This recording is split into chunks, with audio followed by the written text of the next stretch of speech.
Good morning, ladies and gentlemen. Welcome to my new video. So Europe has completely surrendered itself to the United States, completely capitulated. Trump got everything, it seems. Europe got nothing. They have completely surrendered their economy, and von der Leyen basically sold her soul to the United States and the souls of all Europeans as well. I'm also going to be talking about Europeans' trip to China and what it all means, and also, where do we go from here? And don't forget to watch the video to the end, really helps algorithm, and also like, share, comment. You know what to do, guys. Really helps the video out. But watching the video is the most important thing. Okay, so without wasting any more time, let's start the show. So you can see articles everywhere, all over the Western papers are saying Trump is the winner, von der Leyen is the loser, Europe is the loser. Trump got all of his demands. Europe basically got nothing. Europe surrendered its economy to the US. And you can see the pictures. I mean, the videos and the pictures tell the whole story. And you can see von der Leyen here on the left-hand side. You can see her body language with her hands on her knees. Her legs are very closed. Her posture. She looks like a woman that's given up, who's completely capitulated and completely subservient to her masters.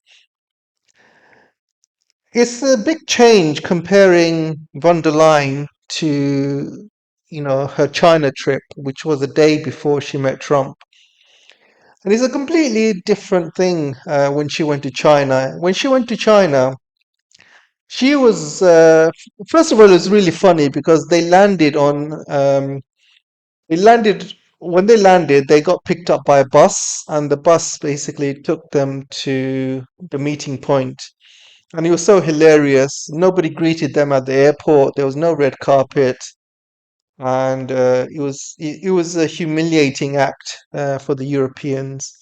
And just a bit of background, um, Pallas had a meeting with Wang Yi a few days earlier, or I think a week earlier, and she was saying some horrible things about China, basically. And she was telling Wang Yi that China needs to drop Russia as a partner and stop buying Russian oil and stop being friends with Russia and stuff like that. And then Wang Yi said something diplomatically that we cannot stop being friends with Russia. We cannot stop supporting Russia, because if we do, then the West will gang up on us next. And he was all over the papers after that. And yeah, so it didn't really get off to a good start. So anyway, von der Leyen came with her entourage to China. It was a 50-year anniversary of trade ties between China and Europe. And obviously, it should be a happy time, right? It's a 50-year anniversary. It should be a happy time. Talk about positives, make friends, move forward, make deals, be happy. What do they do? As soon as they land, they obviously came in a bus as well, which was hilarious. As soon as they land, the first sentence, von der Leyen was like, "Oh, well, we have come to an infection point, and we need to sort out the trade imbalance. We need to sort out the overcapacity that China's doing." And her colleague was talking about stop supporting Russia, stop supporting Russia's war machine, stop buying Russian oil, use your influence to stop the war with Russia and Ukraine. And then somebody else was talking about other human rights issues in China as well, which, then basically they were just reading the riot act to China, basically insulting China in their own home. So imagine, if you are invited to somebody's home, and as soon as you kind of go into their house and you start insulting them, what do you think they're going to do? They're going to obviously kick you out, right? I mean, nobody's going to take that kind of abuse in their own home. Diplomacy needs to be diplomatic. There's a time and place to talk about if you have human rights concerns and stuff like that. I mean, Europe has done this before plenty of times to China, saying the same old thing about human rights, human rights. But what about the human rights that Europe is doing? What about the human rights that Europe is supporting Israel? And what have they done what have they done with Israel? Nothing. Do you see any sanctions on Israel with the genocide they're doing? Nothing. Do they speak out about Israel? No, nothing. These people are just full of hypocrisy and double standards. They love to shout and talk about human rights on other countries, but they rarely or never look at themselves. It's just a one-way street. They want other countries to do what they ask, but they don't want to do they don't want to do what they preach. It's just hypocrisy, double standards, two-faced, whatever you call it. It's absolutely disgusting, to be honest. Nobody can talk about human rights if you basically have not stood up for what's happening in Gaza, and if you haven't taken any action towards Israel. If that was happening by China or Russia or another Middle Eastern country, if somebody else was doing that to Israel, you can imagine the whole West getting together, Europe, America, everybody will get together and start a war. Within a day, no questions asked. They'll place sanctions, they'll start a war, they've gone to war for less.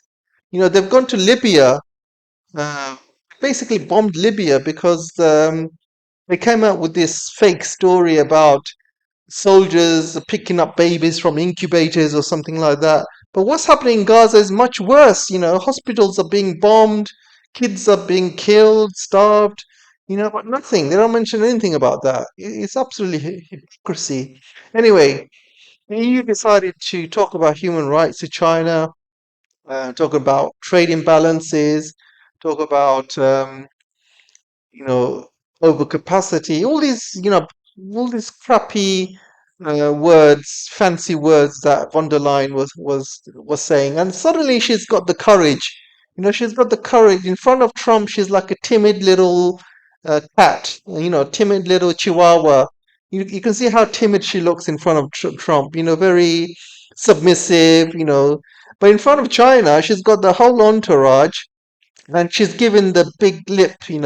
She's given the big talk, the big tough talk. Yeah, we have come to an inflection point. You gotta do what we ask, otherwise our relationship's gonna end. Basically that kind of talk. Threats, basically. Um, so anyway, I just want to also remind you guys that there's regarding the trade imbalance, there is a trade deal that Europe and China had signed um, about, I think, 4 or 5 years ago. I think it was around, yeah, it was before Biden came into office, and that trade deal was signed. And it's basically gathering dust in the EU offices. Basically they just haven't ratified it, and they never will. It's just been gathering dust. So if they wanted a trade deal with China, and that was a good trade deal as well. That was something Merkel did before she left. Helped basically put together. And it was a really good trade deal. It was a good giving Europeans access to the Chinese market and vice versa. And China made a lot of concessions on that deal. But again, because the Trump administration told EU not to sign it, it's just been gathering dust. Yeah, it's been over 4 or 5 years.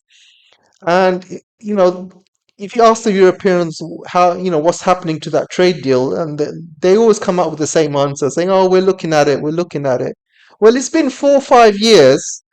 But if you look at von der Leyen meeting Trump, they made a trade deal within a day or a couple of weeks. Let's just say, let's give them that. Let's say a couple of weeks they've worked out trade deal. So if they wanted to do a trade deal, they can easily do one with China. They can easily sign that trade deal or ratify it. Everything's already in paper. All they need to do is ratify it.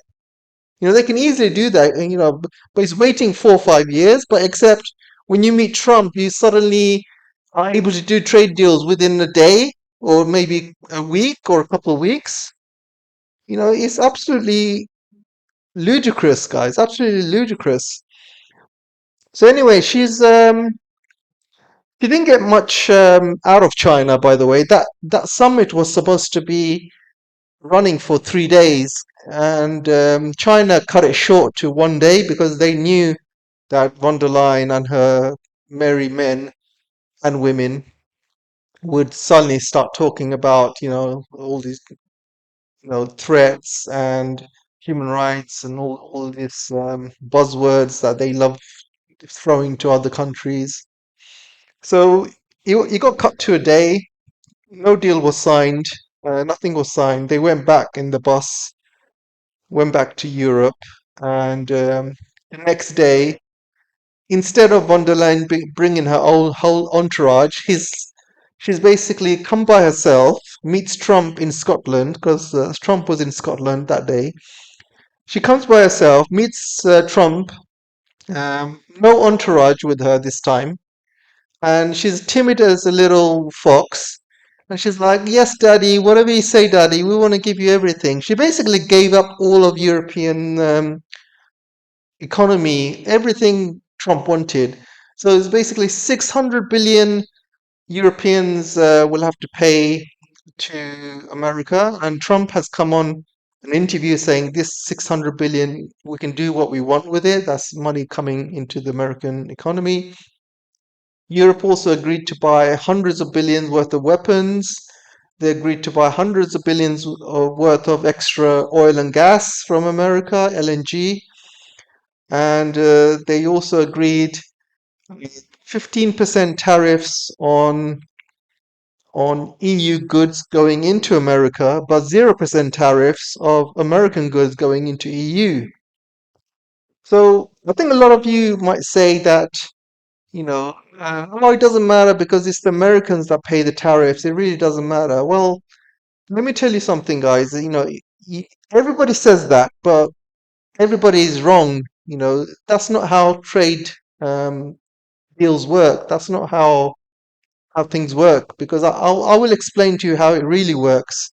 So imagine if imagine there's a car or no, let's just say microwave, okay? Let's just say microwave EU wants to sell to America. So the microwave is let's just say $100, and suddenly you add a 15% tariff on it. Now it's gone to 115, right? And the Americans will look at that and they will look on the market and they might find a Chinese microwave much cheaper. There might be, even with some maybe a Chinese microwave. Even I think there's like a 55% tariff on Chinese goods going into America. But to make goods in China is much cheaper than Europe at the moment because the cost of energy is cheaper, the cost of manufacturing is cheaper in America. So this microwave will go to America, even with the 55% tariff, it will still be cheaper than the competition. So that microwave from China might be, let's say $70 or $60. So if you're an American consumer, are you going to buy the European microwave or are you going to buy the Chinese microwave?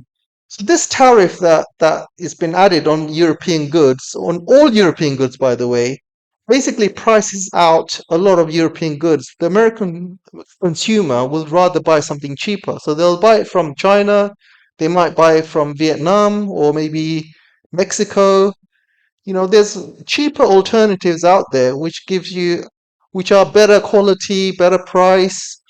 So that's what tariffs do. It's not about how Americans will pay for it. Of course they will pay for it, but if there's tariffs on your goods from your country, you're basically giving Americans a choice to buy something cheaper or an alternative. So if there's like 4 or 5 microwaves, say in the same price bracket, So, there might be, you know, say $70 to $100 coming from three or four different countries, but then the European one is 115 with the tariffs. You might as well go with the cheaper alternatives, right? So that's what tariffs do. So, so this is bad news for Europe because Americans will buy alternative goods because of these tariffs. And it's good news for America because the American products will flood Europe. They've already flooded Europe because everywhere you go, you see American products everywhere. I mean, in UK, every single shop is owned by an American. High street stores, everything is just American. If you shop in Amazon, that's American. If you watch Netflix, it's American. If you watch Sky, it's owned by an American company. Comcast. If you go to the high street shopping center, every single brand you see is an American-owned shop or American brand. Everything is, there's already huge amounts of American goods already in Europe and in UK. So it's just an excuse to dump more American goods into Europe. So basically, she's lost in every single way. Whichever way you look at it, she's given up Europe's economy. The mistake Europe made, they made a huge mistake, by the way. If they were clever, which they are not, by the way, they're absolutely low IQ, all of them, all of them. If they were clever, do you remember the time when China was having a trade war with Trump, and Trump increased his tariffs to 145%, and China raised its tariff to 125%. And there was a time when there was no trade going on between America and China because the whole trade had stopped because of these tariffs. And and then the market started crashing. I don't know if you guys remember or follow the markets. The S&P started crashing, the bond market started crashing, the Dow Jones started crashing, everything started crashing, and Americans were panicking. And Trump panicked, and this is why the name Taco comes. Trump always backs out, basically. So basically, what they did, they forced an emergency meeting with China. China was in Switzerland at the time, and the Americans flew all the way to Switzerland to meet the Chinese to come to some sort of agreement, which they did not, by the way. It's still under. There's still, ongoing discussions going on. So they forced some sort of agreement and they brought the tariffs back down on both sides. And also, China had the rare earths, which they had the cards to play with as well. So Americans were absolutely panicked. The markets were crashing. If that moment, if that moment, the EU came out and they started placing sanctions on Trump, reciprocal tariffs, by the way. So I think at that time, Trump put 30% tariffs on EU goods. So if the EU came out and said, all right, we're going to put 30% tariffs on American goods, at that time when markets were crashing, the markets would have crashed even more, and Trump would have backed down. He would have backed down with all his tariffs. He would have gone back to, all of them would have gone back to the original 0%. He would have had no choice.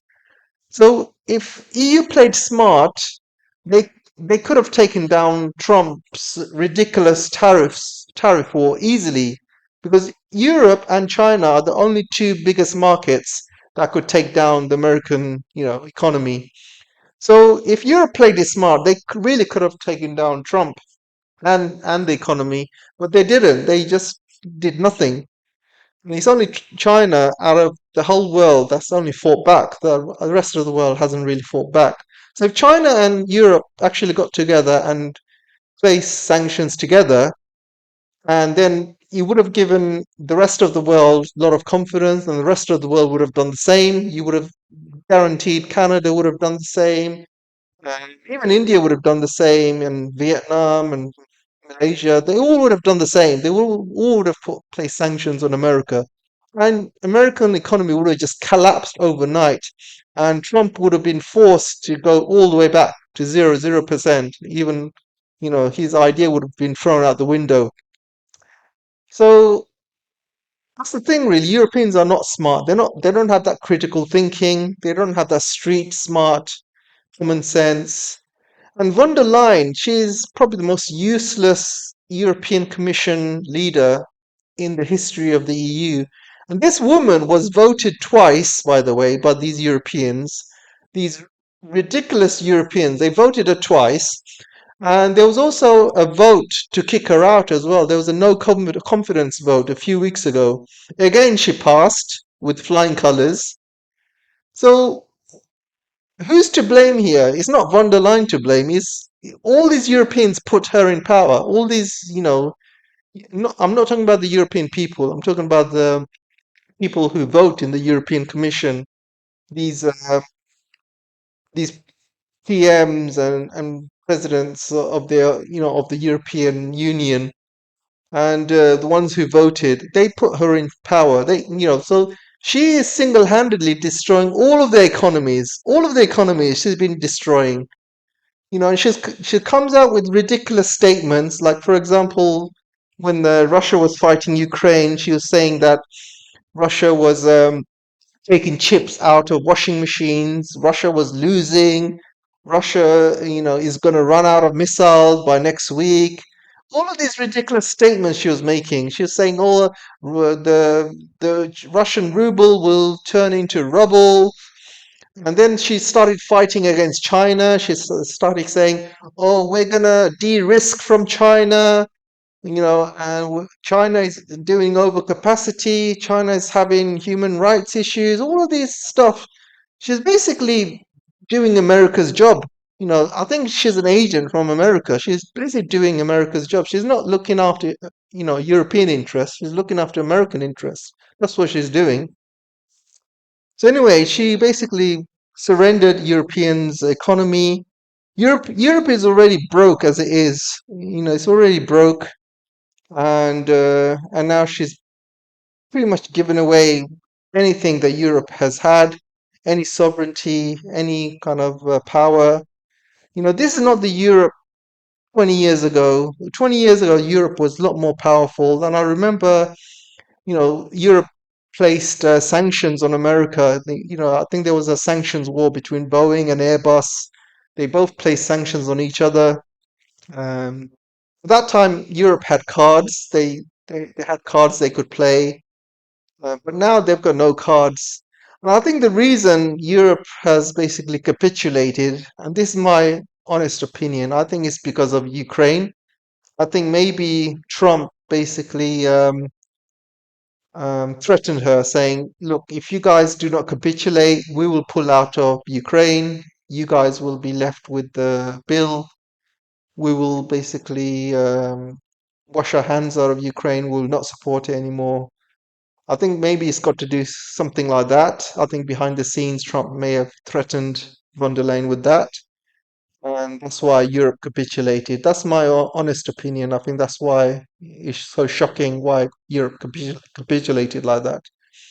So, anyway, so that's the video. Let me know what you guys think, and I'll see you in the next one. Take care for now.